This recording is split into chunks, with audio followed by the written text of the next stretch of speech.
math. 70 times 7. So literally, pag kinumpit po natin ang 70 times 7, ilan po yung lalabas na result? 490. So, Jesus is not telling us to forgive a person 490 times.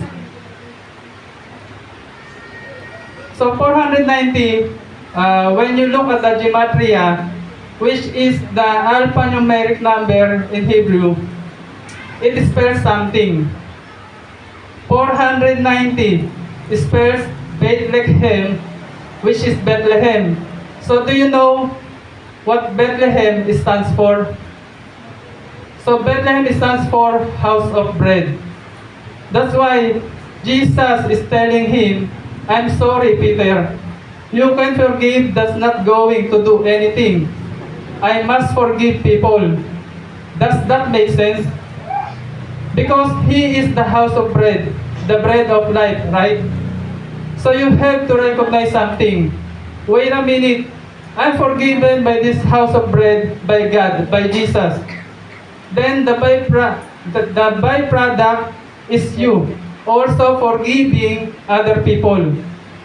So trying it all back to Jesus is the most important thing. It's not, do I have to do this or do I have to do that?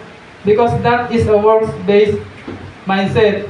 So dito pinapaliwanag ni Jesus, no, na kasi tinanong siya ni Peter, paano ko ba mapapatawad yung nagkasala sa akin? So ang pagkakaalam pa si Peter is 7 times, but kinirek siya ni Jesus, sinabi niya na 70 times 7, but not literally na 490 times kung patatawarin ng kaibigan mo, but the forgiveness is through Jesus, kasi siya yung bread of life. Siya yung pinadala ng Panginoon kasi napatawad po natin yung mga nagkasala sa atin, hindi dahil sa sila yung nagkasala.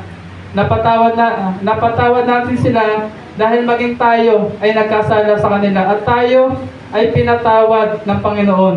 Diba? Natanggap natin yung kapatawaran na yun, hindi sa sarili natin, kundi dahil sa Panginoon. So, yun po yung mystery ng number sa Bible. So, kung titignan natin, napakaraming number sa Bible. So, hindi sila literal na number. Marami po yung meaning. Kung aralin po natin. So, I take full responsibility regarding this message because I know kung ano man po yung masabi kong mali rito is ako po yung accountable pagdating sa Panginoon. Kaya po, hindi po biro yung tumayo dito sa harap at magsalita. Kaya nga po lahat tayo binibigyan ng pagkakataon ng Panginoon na mag-aaral para matutunan natin sa kanyang salita at the same time.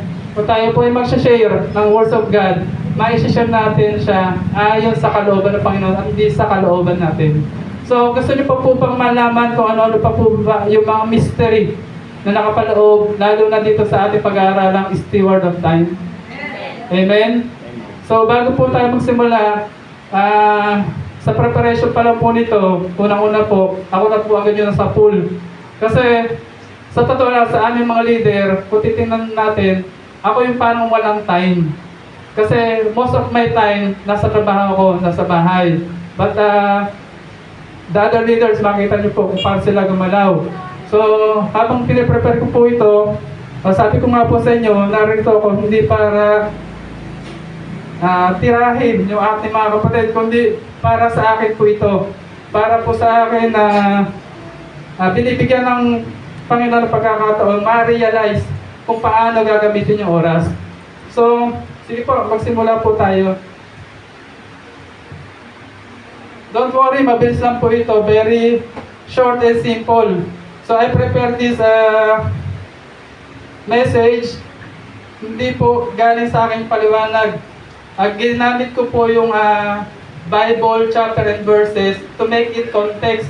Kasi nga po, although sabihin natin simple siya, pero pagdating sa paliwanag, mahirap siya ipaliwanag. So makikita po natin kung bakit. So sabi sa pag-aralan natin ng Ephesians chapter 5 verses 15 to 17, ipinakilala rito si Apostol Pablo. Magbabasa po natin ito sa Efeso chapter 1 verse 1. At isinulat po ang aklat ng Efeso sa pagitan ng 60 to 63 AD. At nasa kulungan po siya sa Roma. Naisulat niya to kasama ang Philippians at Colossians. So mababasa natin sa chapter 4 verse 1, nakakulong dito si Apostol Pablo at siya ay bilanggo dahil sa Panginoon. At sa chapter 6 verse 20, an ambassador in chains. Kung ikaw ang nakakulong, pakiramdam mo walang-wala ka at hinahina. Pero kahit ganon, nakikita natin na ginugugol pa rin ni Pablo ang kanyang oras sa pagsunod sa Diyos at patuloy na nagbibigay ng payo, babala at pag-asa para sa lahat ng mananampalataya.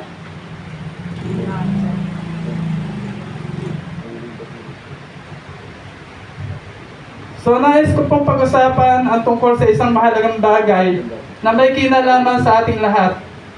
Ang oras. Ang oras ay isang napakahalagang regalo mula sa Diyos, ngunit madalas natin itong baliwalain. Sa Efeso chapter 5 verses 16 to 17, sinabi ni Pablo na samantalahin ninyo ang bawat pagkakataon na kayo'y makagawa ng mabuti, sapagkat punong-puno ng kasamaan ang daigdig ngayon. Kaya huwag kayo maging hangal. Sa halip, unawain ninyo kung ano ang kalooban ng Panginoon.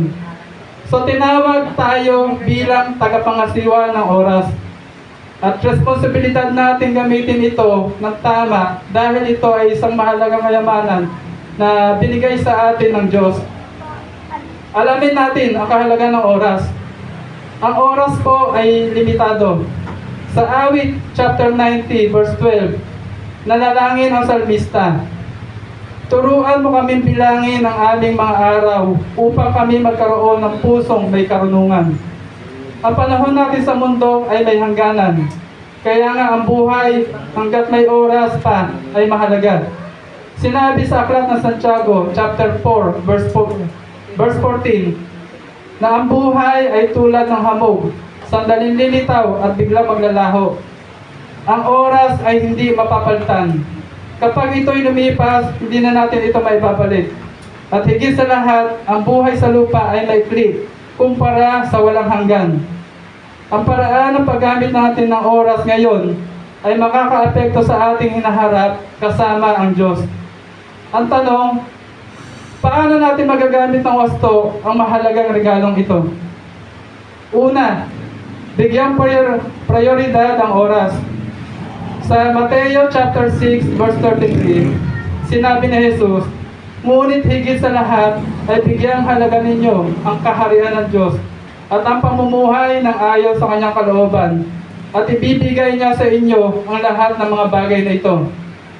Ang ating unang prioridad dapat palagi ay ang ating relasyon sa Diyos. Maraming mga tao na ang inuuna ay ang trabaho, ang sarili, o iba't ibang mga bagay. Pero ramdam pa rin ang kakulangan. Kapag inuna natin ang ating buhay espiritual, mas magiging maayos po ang lahat. Pangalawa, gumawa ng plano. Ayon sa Aklat ng Kawikaan chapter 24 verses 3 to 4, sa pamamagitan ng karunungan na itatayo ang isang bahay, at ito'y naitatatag dahil sa kaunawaan. Ang loob ng tahanan ay napupuno ng lahat ng magagandang bagay dahil sa karunungan. Kung hindi, ito ay kagaya ng isang barkong walang timon, walang direksyon. Kaya nga kailangan nating maging intentional sa paggamit ng ating oras na nakatuon sa mga bagay na mahalaga. Dapat din tayo magtuon ng pansin. Sa 1 Corinto chapter 7 verse 35, sinabi ni Pablo, sinasabi ko ito upang matulungan kayo, hindi ko kayo hinihigpitan. Ang nais ko'y maakay kayo sa maayos sa pamumuhay at nalubusan kayong makapaglingkod sa Panginoon. Sa panahon po kasi natin ngayon, napakaraming distractions like social media, mga online games, at pati mga alalahanin sa buhay. Ngunit, tinatawag tayo na ituon ang ating pansin sa mga bagay na eternal. Pagsamba sa Diyos, pagmamahal sa ating kapwa, at pamumuhay ng may layunin. Isa pang dapat nating iwasan ay ang pagpapaliban. Sa Kawikaan chapter 6 verses 6 to 11, Tingnan mo ang mga langgam, ikaw na taong ubod ng tamad. Pamumuhay niya'y masdan mo at nang ikaw ay mamulat. Kahit sila'y walang pinulong, sa kanila'y naguutos, walang tagapamahala o tagamasid na sinusunod. Ngunit naging imbak ng pagkain sa tagaraw. Kailangan iniipon kung panahon ng anihan. Hanggang kailan, taong tamad, mananatili sa higaan? Kailan ka babalikwas sa iyong pagkakahimlay? Kaunting tulog, bahagyang idlip, sandaling pahinga at paghalukit-kit. Samantalang namamahinga ka, ang kahirap ay darating na parang armadong magnanakaw upang kunin ang lahat ng iyong kailangan. Kapag patuloy natin sinasabi, mamaya na, ninanakawan natin ang ating sarili na pagkakataong kumilos. Kaya nga, huwag maghintay para bukas. Gawin kung ano ang dapat na gawin ngayon. At pangatlo, gamitin ang technology sa maayos na paraan.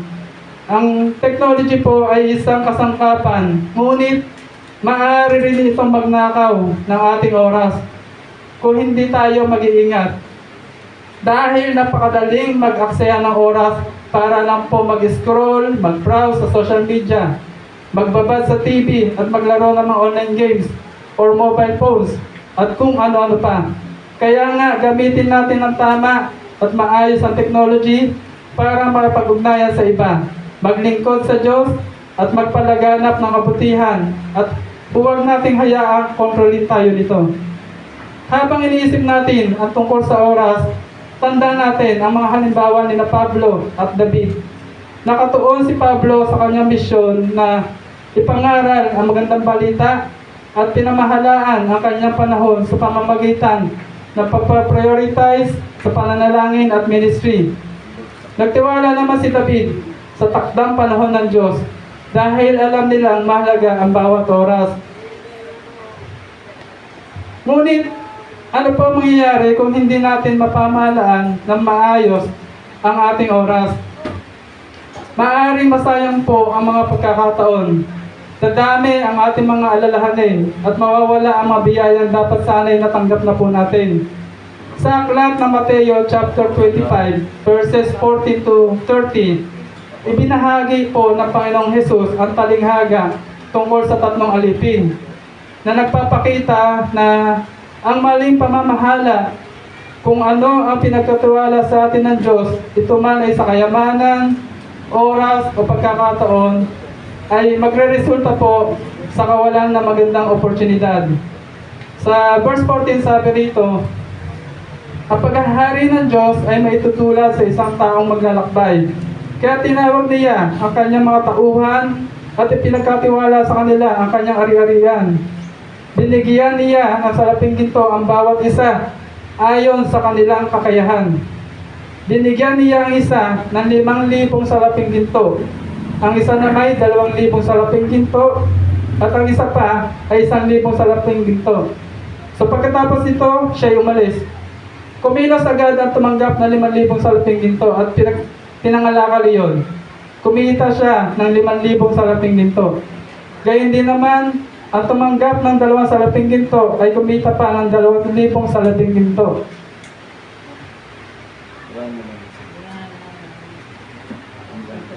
Ngunit, ang tumanggap po ng 1,000 salaping ginto, siya po ay humukay sa lupa at itinago ang salaping ginto ng kanyang Panginoon. So pagkaraan po ng mahabang panahon, bumalik ang Panginoon ng mga tauhang iyon at sila'y pinagulat. At lumapit po yung tumanggap ng 5,000 salaping ginto at sinabi niya, Panginoon, ito po ang 5,000 salaping ginto na iniwan niyo sa akin. Ito naman po ang 5,000 salaping ginto na tinubo nito. Sinabi sa kanya ng Panginoon, magaling, tapat at mabuting lingkod. Halika, samahan mo ako sa aking kagalakan. Naging tapat ka sa konting halaga, kaya gagawin kitang tagapamahala ng malaking halaga. Lumapit din ang tumanggap ng 2,000 salaping ginto. At ang sabi, Panginoon, ito po ang iniwan niyo sa akin 2,000 salaping ginto. Heto naman po ang 2,000 salaping ginto na tinubo nito. Sinabi ng kanyang Panginoon, magaling, tapat at mabuting lingkod. Naging tapat ka sa konting halaga, Kaya't pamamahalain kita sa malaking halaga. Samahan mo ako sa aking kagalakan. So lumapit naman po at tumanggap na 1,000 salaping ginto at sinabi niya, alam ko pong kayo'y mahigpit at pinipitas ninyo ang bunga ng hindi nyo itinanim at inaani nyo ang hindi nyo inihasik. Natakot po ako, kaya't binaon ko sa lupa ang inyong salaping ginto. Heto po ang inyong salapi. Sumagot ang kanyang Panginoon, masama at tamad na lingkod. Alam mo palang pinipitas ko ang bunga ng hindi ko itinanim at inaani ko ang hindi ko inihasik. Bakit hindi mo na lamang inilagay sa bangko ang aking salapi? Kahit paano may tinubo sana ito. Kunin ninyo sa kanya ang 1,000 salaping ginto at ibigay sa may 10,000 salaping ginto. Sapagkat ang mayroon ay bibigyan pa at magkakaroon na sagana, ngunit ang wala, pati ang kakunti na sa kanya ay kukunin pa. Itapon ninyo sa kadiliman sa labas ang walang silbing taong iyan. Dooy mananangis siya at mangangalit ang kanyang mga ngipin. So sabi po ni Pablo sa Efeso chapter 5 verses 15 to 17, kaya mag-ingat kayo kung paano kayo namumuhay. Mamuhay kayong tulad ng matatalino at di tulad ng mga mangmang. Samantalahin ninyo ang bawat pagkakataon na kayo'y makagawa ng mabuti, sapagkat punong-puno ng kasamaan ang daigdig ngayon. Huwag kayong maging hangal. Sa halip, unawain ninyo kung ano ang kalooban ng Panginoon. So bilang tagasunod ni Kristo, may mas kailangan po tayong asikasuhin. Meron tayong kailangan bigyan pansin at palaguin. At ito ay ang ating spiritual life. Bilang mga anak ng Diyos, tayo ay nararapat lumakad na may karunungan sa panahong ito. Sa Efeso chapter 5, verse 16, inuutusan tayo ng Panginoon na samantalahin ang bawat pagkakataon na makagawa ng mabuti. Dahil punong-puno ng kasamaan ang daigdig ngayon. Paano magiging mabuting katiwala sa oras para sa Diyos ang isang mananampalataya? So first, use your time wisely. NASB verse 15. Therefore, be careful how you walk, not as unwise men, but as wise. Be watchful in spending our time every day. Don't neglect to do your most priority in life. Sinabi sa verse 15, kaya mag-ingat kayo kung paano kayo mamuhay. Ang salitang kaya ay may kaugnayan sa mga naunang chapter. Simula sa chapter 4, pinaalalahanan ni Pablo ang mga mananampalataya kung paano lumakad. Chapter 4 verses 1 to 2, tinalakay niya dito ang paglakad ng may kababaang loob. Sa chapter 4 verses 3 to 13, tungkol naman sa paglakad na may pagkakaisa. Chapter 4 verses 17 to 30, tungkol sa paglakad na hiwalay sa nais ng mundo. Chapter 5 verses 1 to 2, paglakad sa pag-ibig. Chapter 5 verses 3 to 14, ito ay tungkol sa paglakad sa liwanag. At chapter 5 verses 15 to 17, tungkol naman sa paglakad ng may karunungan. Sinabi sa verse 15, kaya mag-ingat kayo kung paano kayo mamuhay. Mag-ingat kayo kung paano kayo lumakad. Nangangahulugan po ito ng wasto o tamang paglakad. Ibig sabihin, bawat hakbang natin, kailangan tiyakin na ito ay paglakad sa liwanag at hindi sa kadiliman.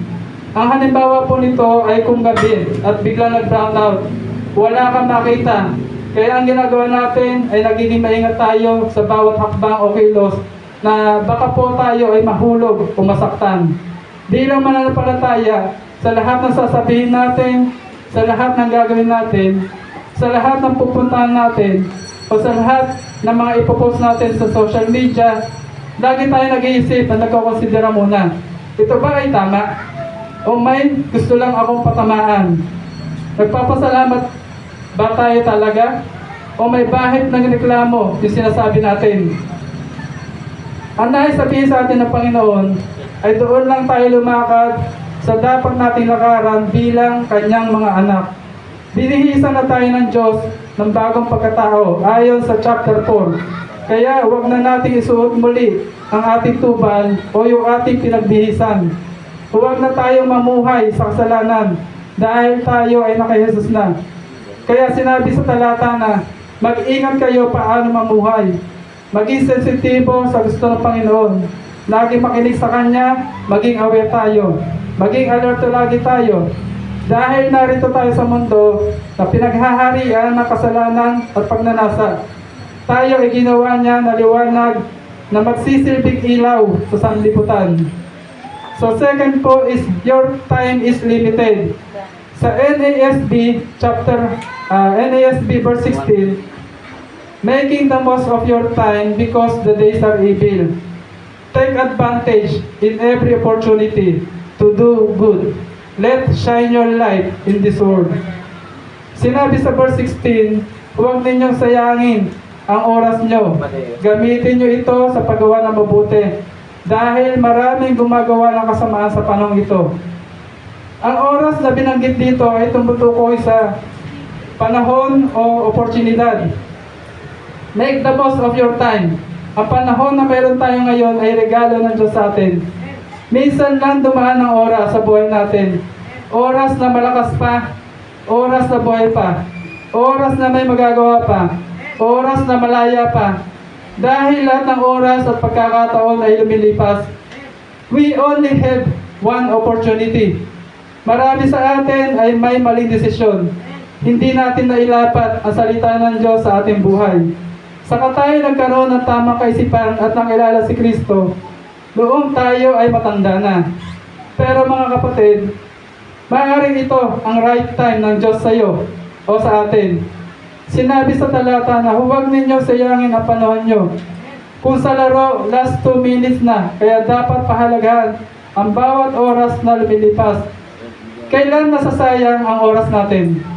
Kapag ginugugol po natin ito sa kamangmangan, kapag inaaksaya sa pamumuhay sa kasalanan, sa bisyo, sa makamundong bagay. Sinabi sa verse 15, huwag kayong mamuhay tulad ng mga mangmang. Paano hindi masasayang ang oras? Verse 16, gamitin nyo ito sa paggawa ng mabuti. Sabi sa Efeso chapter 2 verse 10, nilikha tayo ng Diyos at sa pakikipag-isa natin kay Kristo Jesus, binigyan niya tayo ng bagong buhay para gumawa tayo ng kabutihan na noon pa'y tinalaganan ng Diyos na gawin natin. Sinabi sa talata na nagmula tayo sa Diyos. Ibinalik niya ang ating relasyon sa Kanya noon tayo ay nakipag-isa kay Jesus. Binigyan niya tayo ng bagong buhay. Inalis na ang luma. Ang dahilan upang gumawa tayo ng kabutihan, na ang kabutihan ito ay tinakda.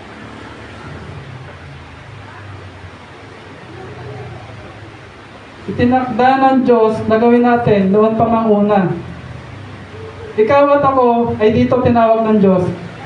Naging mabuti tayo, hindi dahil po sa may ginawa tayo, kundi dahil sa ginawa ni Kristo sa krus. Bakit kailangan natin gumawa ng mabuti? Sabi sa talata, dahil maraming gumagawa ng kasamaan sa panahon ito. Mga kapatid, tayo ay nasa end of times na. Pasama na ng pasama ang mundo. Nangyayari at mangyayari kung ano sinasabi sa Biblia. Sabi sa 2 Timothy chapter 3 verse 1 to 5, tandaan mo ito, magiging mahirap ang mga huling araw dahil magiging makasarili ang mga tao. Sakim sa salapi, mayabang, mapagmataas, mapanginsulto, masuwayin sa magulang, walang utang na loob at hindi makadiyos. Ayaw nilang makipagkasundo sa kaaway nila, malupit, walang awa, mapanira sa kapwa, walang pagpipigil sa sarili at galit sa anumang mabuti. Hindi lang iyan, mga taksil sila, mapusok, mapagmataas, mahilig sa kalayawan, sa halip na maibigin sa Diyos. Ipinapakita nila makadiyos sila, pero hindi ito nakikita o hindi naman nakikita ang kapangyarihan nito sa buhay nila. Iwasan mo ang mga taong ganito. Nilikha tayo ng Diyos, Kanyang iniligtas para gumawa ng mabuti. Tayo po ang light and salt sa mga tao sa mundong ito upang ipakita ang Kanyang pagmamahal. Ang tanong, nakikita pa ito sa buhay natin? Ang paggawa ng mabuti ay kailangang intentional. Ito ay sinasadya. At ito ring oras na ito ang pagkakataon upang ibahagi natin ang mabuting balita sa mga mahal natin sa buhay na hindi pa po mananampalataya. So third, your time is for God. NASB verse 17. So then do not be foolish, but understand what the will of the Lord is. Seek first the kingdom of God. Prioritize His word. Submit our lives to the Holy Spirit. Sabi sa 17, huwag kayong maging hangal, sa halip unawain ninyo kung ano ang kalooban ng Panginoon. Ang talatang ito ay binanggit din po sa verse 15. Huwag kayong mamuhay tulad ng mga mangmang, kundi tulad na marunong na nakakaalam ng kalooban ng Diyos. Dati, aminin man natin o hindi, lahat tayo ay namuhay sa kamangmangan. Ginawa natin ang gusto natin o ang gusto ng ating sarili at kung ano ang nais ni Satanas. Alipin niya tayo dati. Chapter 5 verse 8, dati namumuhay kayo sa kadiliman. Ito ang ating dating kalagayan. Tayo ay nasa kadiliman. Pero sinabi rin sa verse 8 hanggang 10, dati kayo'y nasa kadiliman, ngunit ngayon nasa kaliwanagan na, sapagkat kayo'y nasa Panginoon. Mamuhay kayo ngayon ng nararapat sa mga taong nasa liwanag, sapagkat tawang mabuti, matuwid at totoo ang ginagawa ng namumuhay sa liwanag. Pag-aralan ninyo kung ano ang kalugod-lugod sa Panginoon. Naliliwanagan lang po ang isang tao kapag siya ay nakay Kristo na. Makakapamuhay na siya sa kabutihan, katuwiran at katotohanan. At tayo bilang kanyang mga anak, lagi natin tanungin at alamin ang kanyang nais para sa atin. Alamin natin kung ano ang kanyang kalooban. Alamin natin kung ano ang nakalulugod sa kanya. Kung ano ang nagpapasaya sa ating Ama. Lagi natin naririnig ang tanong na, paano ko ba malalaman ang kalooban ng Diyos sa buhay ko? Una, dapat ikaw ay nakay Kristo. Dapat may relasyon ka sa Kanya. Kilalanin mo siya bilang Panginoon at Hari ng buhay mo. Pagsisihan at talikuran ang mga kasalanang umaalipin sa iyo. At ilagay mo ang tiwala mo sa Kanya bilang personal na Panginoon at tagapagligtas. So pangalawa, sa pamamagitan ng Biblia, sa pamamagitan ng pakikinig sa Kanyang salita. Pangatlo, sa pananalangin, pakikipag-usap sa Diyos. At pang-apat, pagtatanong at pakikinig sa mga kapwa mananampalataya. Sabi sa verse 17, so then, do not be foolish, but understand what the will of the Lord is. Kaya nga, don't live carelessly, unthinkingly. Make sure you understand what the Master wants. Ano ba ang nais ng ating Diyos sa buhay natin? So, hindi po karunungan ng mundong ito ang magbibigay lugod sa ating Ama sa langit. May paalala po sa atin si Apostol Santiago sa chapter 3, verses 13 to 18. Ang sabi niya dito, sino sa inyo ang marunong at nakakaunawa? Ipakita niya na talagang marunong siya sa pamamagitan ng mabuting pamumuhay na may pagpapakumbaba. Kung pagkainggit at pagkamakasarili naman ang umiiral sa inyong puso, huwag ninyong ipagmayabang na may karunungan kayo dahil pinasisinungalingan nyo ang katotohanan. Ang ganitong karunungan ay hindi nagmula sa Diyos, kundi sa mundo.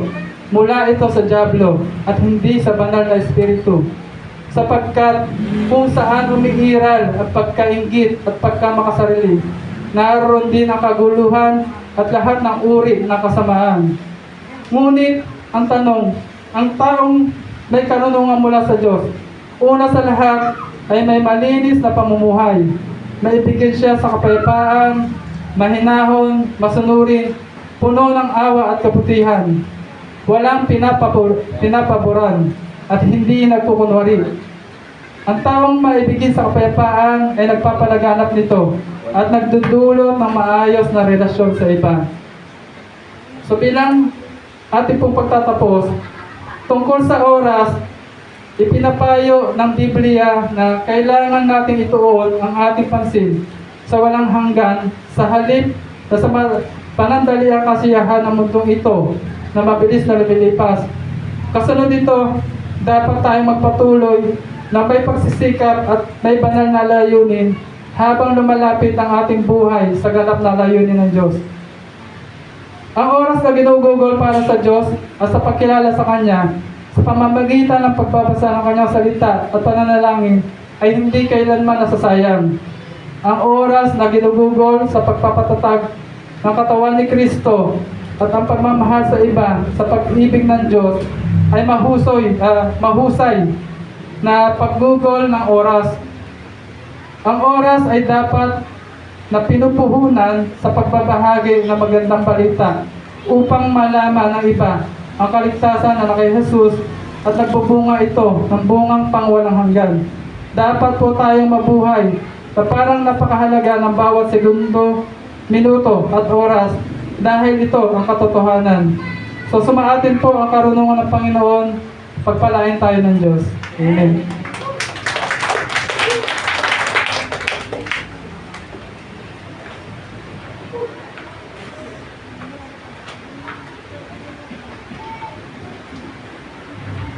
Salamat po, purihin ng Diyos sa ating mga narinig. Salamat po, Brother Eric. Palakpakan natin ang Diyos. Bigyan natin isang malakas na palakpakan ating Diyos. Sabi po, no, be a good steward.